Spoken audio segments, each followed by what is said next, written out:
दोस्तों आज की इस वीडियो के अंदर मैं आपको बताऊंगा कि फ्लिपकार्ट के सेलर पैनल पर आपको प्रॉफिट एंड लॉस की जो रिपोर्ट होती है उसको डाउनलोड करने का क्या प्रोसेस है और इसके साथ ही आप उसको जो प्रॉफिट एंड लॉस जो अपना होता है उसकी सारी रिपोर्ट फ्लिपकार्ट के सेलर पैनल पे आपको देखने को मिलती है। तो उसी रिपोर्ट का मैं ओवरव्यू आपको इस वीडियो के अंदर करके बताऊंगा। तो यहाँ पर आप देखेंगे फ्लिपकार्ट का ये सेलर पैनल है मेरा, जो कि मैंने ओपन किया हुआ है और इसमें आपको जो रिपोर्ट होता है यानी रिपोर्ट्स के अंदर आपको क्लिक करना है और यहाँ पे होता है रिपोर्ट सेंटर। तो जैसे आप इस पर क्लिक करते हैं तो आपके सामने ये वाला डायलॉग बॉक्स ओपन होते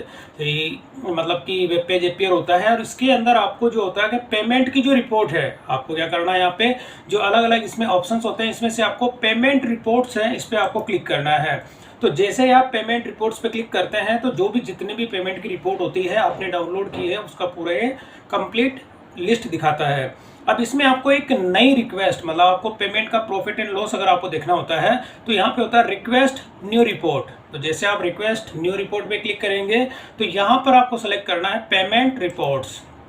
और इसमें आप देखेंगे कि थर्ड नंबर का जो ऑप्शन होता है यहाँ पे होता है प्रॉफिट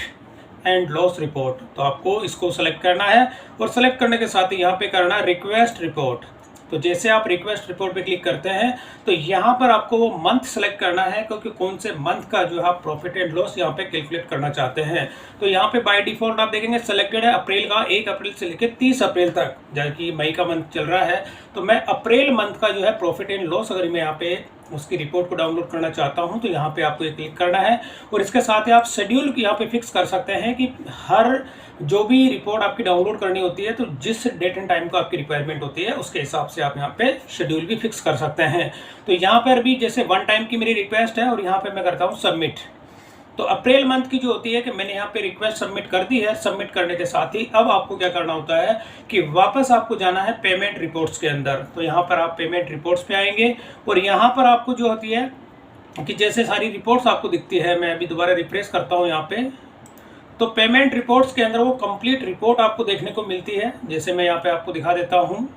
रिक्वेस्ट रिपोर्ट। अब ये तो शेड्यूल का है, शेड्यूल पे आपको नहीं देखना है, यहाँ पे रिपोर्ट्स जो होती है यहाँ पे, तो यहाँ पे आप देखेंगे कि मैंने 1 अप्रैल से लेके 30 अप्रैल तक की जो रिपोर्ट है कि जनरेट हो चुकी है और होने के साथ ही यहाँ पर ऑप्शन आपको मिल जाता है डाउनलोड का। तो जैसे मैं डाउनलोड पे क्लिक करता हूँ तो एक एक्सेल की फाइल जो होती है वो डाउनलोड हो जाती है और इसका मैं आपको दिखा देता हूँ कि इसकी जो फॉर्मेट किस तरह से होती है। तो जैसे ये वाली जो एक्सेल की वो रिपोर्ट है जिसमें कि आपको प्रॉफिट एंड लॉस जो आपका होता है उसकी कंप्लीट रिपोर्ट आपको देखने को मिलती है। तो अब यहाँ पर ये वाली जो रिपोर्ट होती है इसके अंदर आप देखेंगे कि ओवरऑल समरी। तो ओवरऑल समरी के अंदर ये क्या करता है कि टोटल आप सबसे पहले प्रॉफिट एंड लॉस का यहाँ पे देखेंगे कि 1 तारीख यानी 1 अप्रैल से लेकर 30 अप्रैल तक की ये रिपोर्ट है और रिपोर्ट होने के साथ ही ये पूरी समरी यहाँ पे देता है। तो समरी के अंदर यहाँ पे आप देखेंगे कि मेरी जो ग्रोस सेल कितनी है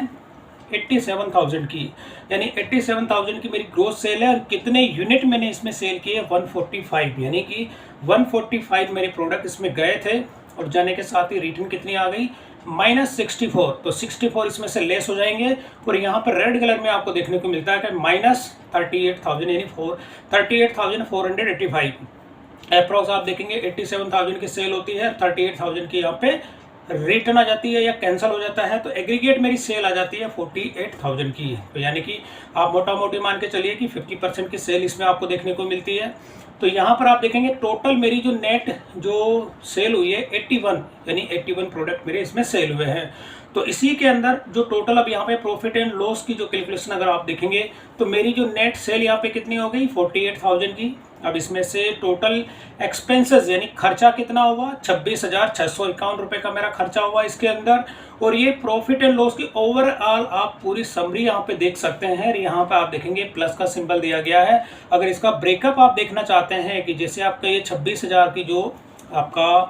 जो किस किस के जो एक्सपेंसेस हुआ है, खर्चा किस किस में हुआ है, तो यहाँ पे ये पूरी रिपोर्ट दी गई है। Commission fees, collection fees, fix fees, जो भी चार्जेस आप इसमें चेक करना चाहते हैं वो कंप्लीट यहाँ पे चेक कर सकते हैं। और इसी के साथ जब आप यहाँ पे प्लस के पे क्लिक करेंगे तो और भी इसकी पूरी आरटीओ थी या आरवीपी या कैंसल्ड हुए हैं वो डिटेल भी आप यहाँ पे चेक कर सकते हैं कि जो 38,000 जो मैंने यहाँ पे आपको दिखाया था तो कैंसिलेशन के अंदर आप देखेंगे कि आरटीओ कितने हुए और कस्टमर की तरफ से रिटर्न कितने गए थे और कैंसिल कितने हुए थे। ये पूरी की पूरी डिटेल आपको ये समरी के अंदर देखने को मिलती है। और इसी के साथ आपका जो अर्निंग होती है, अर्निंग के अंदर भी आप देखेंगे कि आपको सेलर प्रोटेक्शन फंड कितना मिला है और इसके अलावा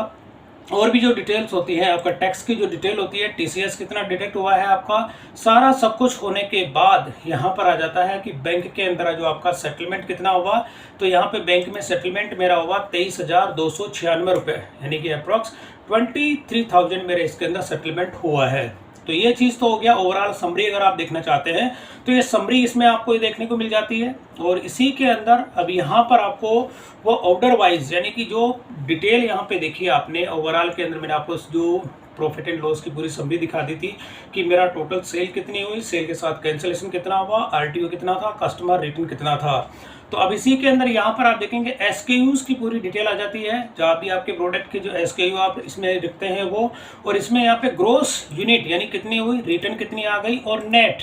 तो यहाँ पर आपको एक कॉलम में बता दूं दोस्तों, ये वाला कॉलम आपका मेन कॉलम होता है, यानी कि आपकी जो सेल होती है, सेल आपको इस कॉलम के अंदर जितनी क्वांटिटी आपकी आती है वो आपकी नेट सेल मानी जाती है। तो ये वाली सेल हो गई, और इसी के साथ में आपका जो होता है कि टोटल सेल कितनी हो गई, और इसके साथ ही आपका जो इंस्टीमेटेड जो नेट सेल आपकी दिखाता है यहाँ पर कितनी हो जाती है कि 2 प्रोडक्ट गए थे, एक रिटर्न आ गया और एग्रीगेट आपका 1 रह जाता है। और इसी के अंदर तो यहाँ पर आपको एक ये वाला कॉलम, यानी ये 2 कॉलम मैं आपको दिखा रहा हूँ, तो यहाँ पर ये प्लस माइनस होने के बाद का प्रॉफिट एंड लॉस होने के बाद में यहाँ पे कैलकुलेशन आपको देखने को मिलती है। अब इसके अंदर आप देखेंगे कि यहाँ पर ये जो नेट क्वांटिटी आपका देखने को मिल रही है कि टोटल आपके पास सेल तो हो गई थी। यहाँ पे इस वाले कॉलम को अगर आप देखते हैं, मैं थोड़ा सा रेड कलर में इसको कर देता हूँ हाईलाइट।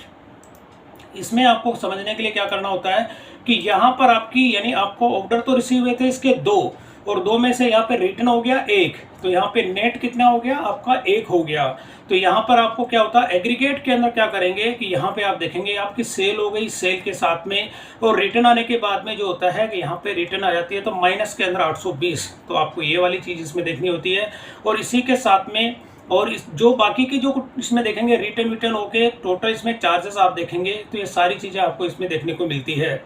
तो यहाँ पर ये वाला जो कॉलम नहीं करके मैं जैसे आपको ये दिखा देता हूँ कि यहाँ पर आपका प्रॉफिट एंड लॉस अगर आपको कैलकुलेट करना होता है तो इसमें आपका जो बैंक का जो सेटलमेंट होता है, अब जैसे मैं आपको ये वाला कॉलम दिखा देता हूँ दोस्तों, बैंक के अंदर जो सेटलमेंट आपके हो रहा है, एक ये वाला कॉलम आपको देखना है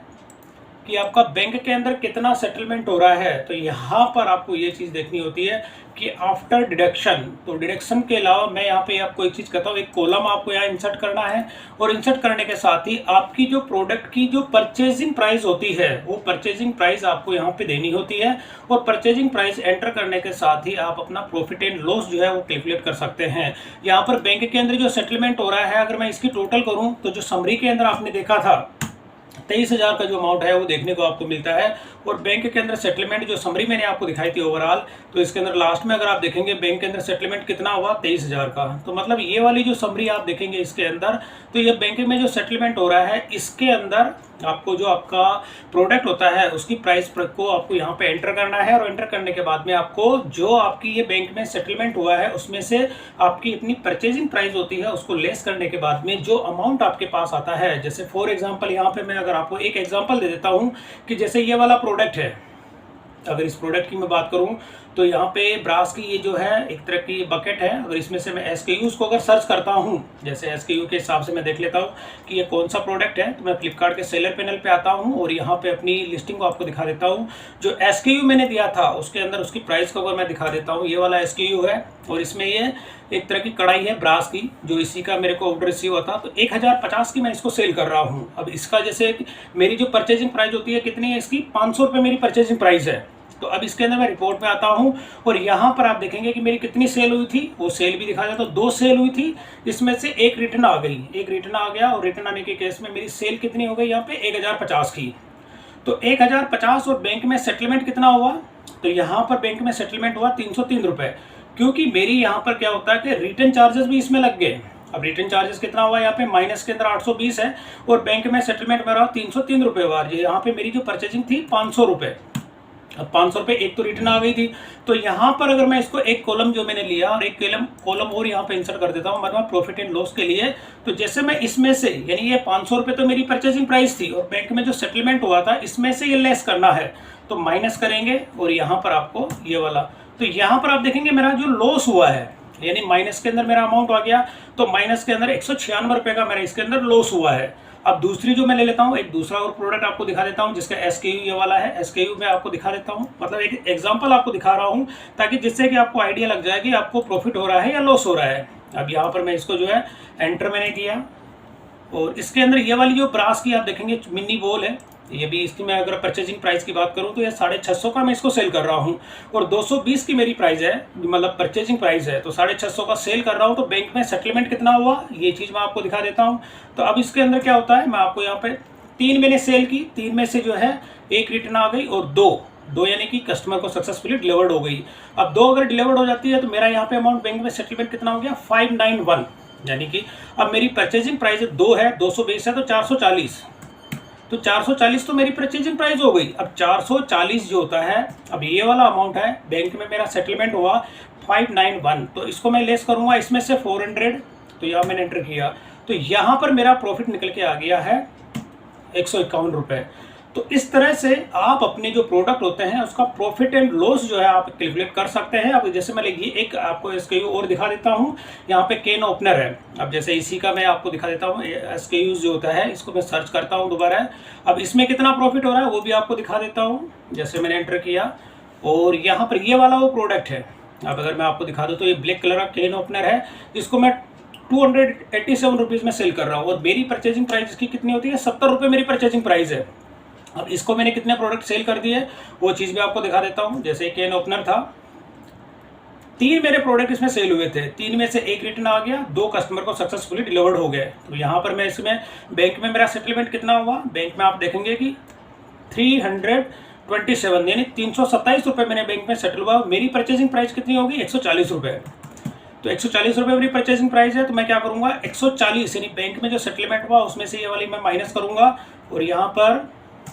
तो यहाँ पे 187, तो यहाँ मेरा प्रॉफिट कितना हुआ 187 रुपीज़ का। तो इस तरह से आप अपने प्रोडक्ट में जितने प्रोडक्ट हैं जो बैंक में जो आपका सेटलमेंट हो रहा है, बाकी के डिडक्शन इसमें सारे हो चुके हैं, मतलब डिडक्शन होने के बाद में ही आपको ये अमाउंट आपको देखने को मिलता है। ये वाला कॉलम जो आपको दिखा रहा हूँ, इसके अंदर जो अमाउंट आपको देखने को मिल रहा है, ये वाला अमाउंट आपको आफ्टर डिडक्शन, फ्लिपकार्ट ने अपने चार्जेस ले लिए, चार्जेस लेने के बाद में जो सेटलमेंट आपको हो रहा है, तो वो सारी चीज़ें आप इसमें कैलकुलेट कर सकते हैं। और इस तरह से 2 कॉलम इंसर्ट करके शुरू से लेके एंड तक जो भी आपका इसमें प्रोडक्ट होता है, तो इसमें से आप क्या करेंगे अपनी परचेजिंग प्राइस, तो परचेजिंग प्राइस को भी आप टोटल करेंगे, और टोटल करने के साथ अपना प्रॉफिट आप देखेंगे तो ये पता लग जाएगा कि मैंने परचेज अगर 10,000 का किया है और उसको हमने 20,000 में सेल किया है, तो आफ्टर डिडक्शन होने के बाद में मेरे बैंक में जो सेटलमेंट हुआ है वो कितना हुआ है। तो इस तरह से आप इस सीट के अंदर अपना प्रॉफिट एंड लॉस जो होता है फ्लिपकार्ट का, वो आप इजी वे में कैलकुलेट कर सकते हैं। और ये टेबल आपको फ्लिपकार्ट में ही आपको ऑप्शन मिलता है इसका, तो एक केवल आपको 2 कॉलम आप इसमें इंसर्ट करेंगे, और अपनी परचेजिंग प्राइस को, जो भी आपकी परचेजिंग प्राइस होती है और जो बैंक में आपका सेटलमेंट हो रहा है, उस चीज़ को इसमें से माइनस करेंगे, तो आप अपना प्रॉफिट इसमें इजी वे में कैलकुलेट कर सकते हैं, और कहीं से भी कोई आपको एक्स्ट्रा एंट्री इसमें नहीं करनी है। तो इस प्रोसेस को फॉलो करके दोस्तों आप अपने फ्लिपकार्ट का जो सेलर पैनल होता है उसमें प्रॉफिट एंड लॉस की जो कैलकुलेशन आप इजी वे में कर सकते हैं। तो दोस्तों वीडियो पसंद आई तो इसे लाइक और शेयर जरूर करें, और मेरे चैनल को सब्सक्राइब करना ना भूलें।